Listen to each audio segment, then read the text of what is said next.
Hello मैत्रिणींनो, आपल्या सर्वांची आवडती मालिका हळद रुसली कुंकू हसलं या मालिकेत मागील आठवड्यात खूपच इंटरेस्टिंग गोष्टी घडल्या। कृष्णा आणि दुष्यंतच्या आयुष्यात काय काय घडलं आपण सर्वांनीच पाहिलं। एकीकडे दुष्यंतला पार्टनरशिपसाठी 25 कोटी रुपयांची गरज होती, म्हणून तो गावी आला। त्याच वेळेस कृष्णाने त्याला मधमाशांच्या पोळ्यात सुद्धा अडकवलं आणि त्या मधमाशांपासून वाचवलं सुद्धा। परंतु कृष्णाचा चांगुलपणा हा दुष्यंतला दिसलाच नाही। त्यानंतर कृष्णाने त्याच्यासाठी स्वतःचा जीव धोक्यात घातला, त्याला औषध लावलं, तरी सुद्धा दुष्यंतला तिचा चांगुलपणा दिसलाच नाही। आणि मग कृष्णा ही डेअरी वाचवण्यासाठी गावाची लीडर बनली। सगळ्यांसमोर तिने दुष्यंत आणि बाळजाबाईचे डोळे उघडले। आणि पुढील आठवड्यात मात्र या मालिकेत एकानंतर एक जबरदस्त ट्विस्ट येणार आहेत। एकूणच या मालिकेच्या पहिल्या प्रोमो पासूनच आपल्याला माहिती आहे की दुष्यंत आणि कृष्णा या दोघांचं लग्न होणार आहे। आणि दुसरं तिसरं कुणी नाही तर स्वतः बाळजाबाई याच कृष्णा आणि दुष्यंतचं लग्न जमवणार आहेत। दुष्यंतच्या इच्छेविरुद्ध कृष्णाला माहीत नसताना त्यांचा हा निर्णय होईल। मग बाळजाबाई असा निर्णय का घेणार? ज्या बाळजाबाई म्हणाल्या होत्या की कृष्णाची लायकी नाहीये दुष्यंतच्या पायाशी उभं राहण्याची, माझ्या बंगल्यात पाय ठेवण्याची, मग अशाच लायकी नसलेल्या कृष्णाला आपल्या घरची सून बाळजाबाई कशी काय बनवून घेणार? नेमका असा काय ट्विस्ट येणार? नेमकी अशी काय घटना होणार? आपण आज हेच जाणून घेऊया।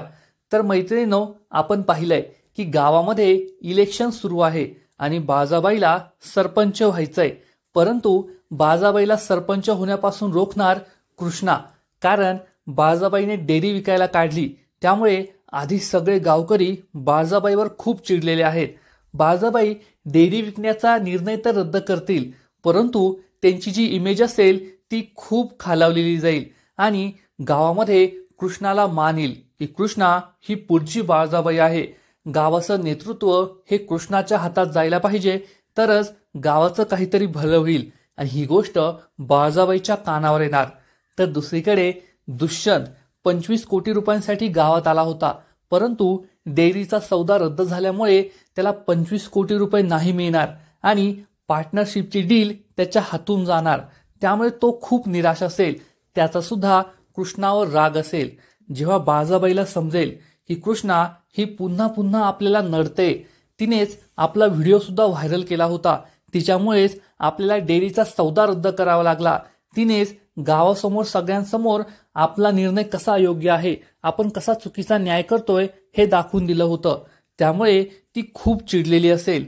पण आता इलेक्शनच्या काळात कृष्णाचा घात कसा करायचा, तिला धडा कसा शिकवायचा हे बाळजाबाईला समजणार नाही। आणि मग बाळजाबाईच्या खुरापती भेजात एक जबरदस्त आयडिया येईल की जर कृष्णाला धडा शिकवायचा असेल आणि सरपंच पद हातून जाऊ द्यायचं नसेल तर एक जबरदस्त निर्णय घ्यावा लागेल। जसं आपण ठरलं तर मग या मालिकेत कॉन्ट्रॅक्ट मॅरेज पाहिलं, तसंच या मालिकेत सुद्धा आपल्याला कॉन्ट्रॅक्ट मॅरेज पाहायला मिळणार आहे। बाळजाबाई या दुष्यंतला समजावून सांगतील, तुला फक्त 6 महिन्यांसाठी या कृष्णाबरोबर लग्न करायचंय। या 6 महिन्यांच्या काळात बाळजाबाई संपूर्ण गावासमोर आपण किती आदर्श आहोत हे दाखवण्यासाठी दुष्यंतचं लग्न कृष्णाशी करून देईल। म्हणजे माझ्या राजकुमारासारख्या लेकाचं लग्न मी एका गरीब घरच्या शेतकरी मुलीशी कृष्णाशी लावून दिलंय। त्यामुळे गावामध्ये कृष्णाची तसेच बाळजाबाईची पत खूप वाढणार आणि बाळजाबाई ही सरपंच पदाचं इलेक्शन जिंकणार। आणि एकदा का इलेक्शन झालं आणि कृष्णा ही बाळजाबाईच्या घरात सून म्हणून आली की मग बाळजाबाई तिचा छळ करायला मोकळी। बाळजाबाई कृष्णाचा छळ करणार, तिचा बदला घेणार आणि शेवटी कृष्णा आणि दुष्यंत यांचा घटस्फोट घडवून आणणार। तसंही त्यांचं कॉन्ट्रॅक्ट मॅरेजच आहे। म्हणजे 6 महिन्यानंतर कृष्णा ही दुष्यंतच्या आयुष्यातून बाहेर जाईल। बाळजाबाईने तिला धडा शिकवलेला असेल आणि एकूणच बाळजाबाईचा बदला पूर्ण झालेला असेल। ती सरपंच पदाची निवडणूक सुद्धा जिंकलेली असेल। परंतु हा संपूर्ण डाव बाळजाबाई आणि दुष्यंतवरच उलटेल, कारण एकदा का कृष्णाचं दुष्यंत बरोबर लग्न झालं, कृष्णा आपल्या प्रेमाने दुष्यंतला जिंकून घेणार, त्याचं प्रेम जिंकून घेणार आणि बाळजाबाईला दिवसात तारे दाखवणार, एवढं मात्र नक्की। तर मैत्रिणींनो, तुम्हाला असा ट्विस्ट पाहायला आवडेल का? नक्कीच कमेंट करून सांगा। आणि हळद रुसली कुंकू हसलं या मालिकेचे असेच नवीन नवीन अपडेट्स सर्वात आधी जाणून घेण्यासाठी व्हिडिओला लाईक करा, शेअर करा आणि चॅनलला सबस्क्राईब करायला विसरू नका. खूप खूप धन्यवाद.